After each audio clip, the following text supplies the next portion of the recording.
பாத்தூன் மறியவனை, அதாவது பகுத்து உண்ணக்கூடிய பண்பை பழகியவனை.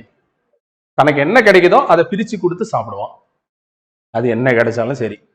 அப்படிப்பட்டவனை பசி அப்படின்னு சொல்லக்கூடிய பசி என்னும் தீப்பினி. பசிங்கிறது ஒரு பிணி, அது வந்துகிட்டே இருக்கும், தீ பிடிச்சிக்கிட்டே இருக்கும் அப்பப்போ வயிற்றுல.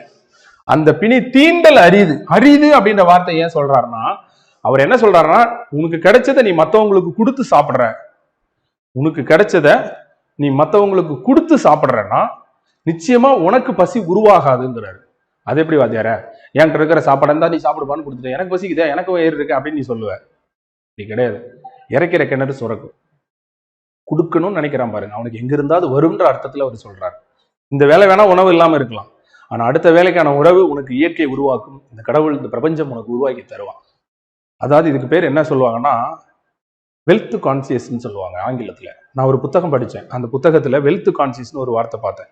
இதுக்கு என்ன அர்த்தமா, யார் ஒருத்தன் பர்ஸ்ல இருந்து எடுத்து காசை செலவு பண்றானோ அவன் பர்ஸு காசு வருமா. சீரியஸா, இப்ப 4 ஃப்ரெண்ட்ஸ் நம்ம வந்து ஒரு கடைக்கு போறோம், ஏதாவது ஒரு ஃப்ரெண்டு யோசிக்காம பர்ஸ்ல இருந்து அவன் எடுத்து அந்த கடைக்கு சாப்பாட்டுக்கோ டீ குடிச்சதுக்கோ கொடுக்குறான்னு வைங்களேன், அவனுக்கு அவன் பர்ஸுக்கு காசு வரும். ஏன்? அவன் நம்புறான் காசு என்ன பெரிய விஷயம், சம்பாதிச்சுக்கலான்னு. அப்படி நினைக்கிறவனுக்கு காசு வந்துடும்.